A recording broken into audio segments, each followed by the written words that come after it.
The nightmare surely wouldn't come tonight, right? The boy thought when he clambered into his bed.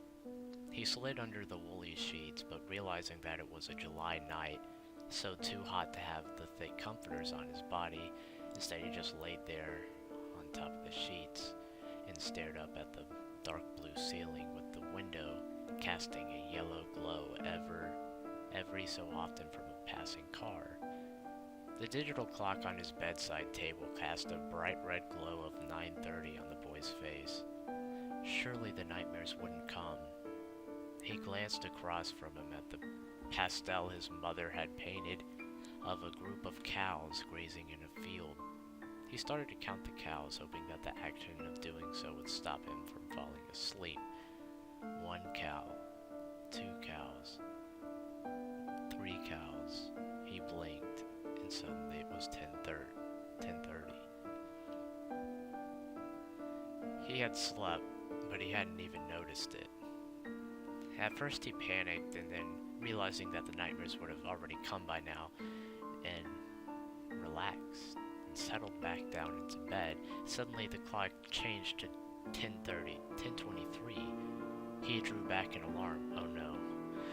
The clock then went to 10:22, then 10:21, then started to go back so fast it started to all look like a blur. No. The numbers were then replaced by a group of strange symbols, like some kind of alien hieroglyphs. Oh dear God, no. Then the glass of water on his bed began to shake, and the water ominously rippled. He started to break into a cold sweat, and then it became real sweat, and the room was getting hotter. The glass tipped over and smashed, spilling all the water on the floor.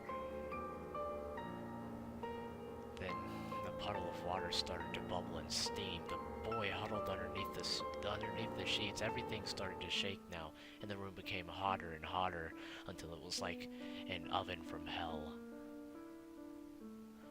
He knew what was happening now. It had happened so many times already. The painting of the cows would start to curl and burn up, and eventually turn into a fiery ash. The Kleenex would begin to lift out of the box and form flaming fireballs and hurl themselves across the room, exploding into smoke. He suddenly heard a cackle, which went on for a few seconds, and then a rumbling of stone against stone. I don't remember this happening, the boy thought to himself. He dared himself to peek out of his sheets and look down on the ground.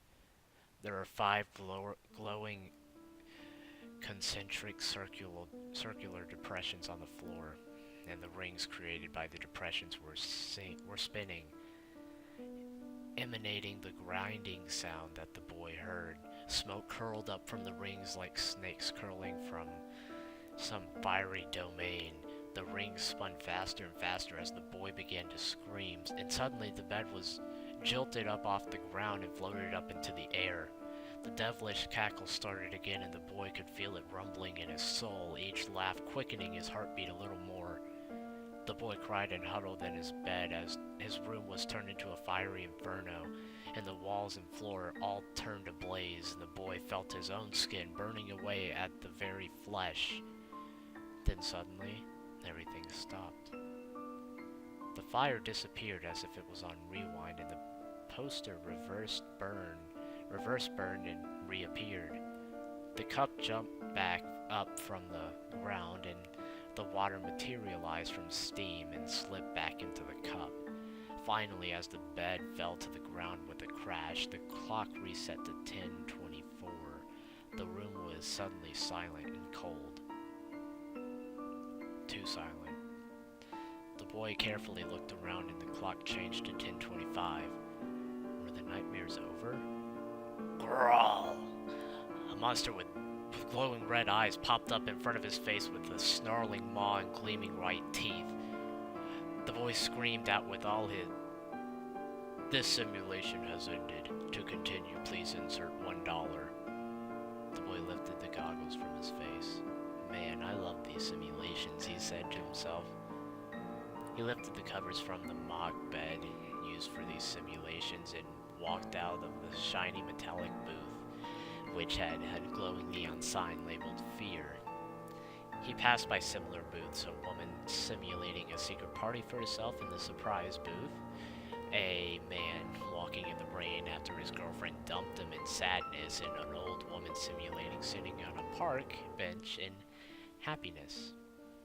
He had finally been allowed by his parents to try out Fear because earlier they thought that it was too powerful of an emotion to feel for his age, but for his 8th birthday it was acceptable.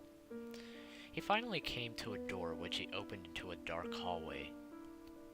He started to walk down the hallway, which was only dimly lit by flickering fluorescent lights. Sometimes he passed other people going the other direction on their way to visit the booths. When he turned to the right, he found the exit and stepped out of the museum and into the gray light. He gazed up at the towering buildings and rushing cars, the dark, colorless world where all emotions, feelings, and purpose was sucked away. But a time when the world wasn't like this could not be remembered by anyone anymore. It's only stories now. It's Bobby's 18th birthday today, in the year 3035.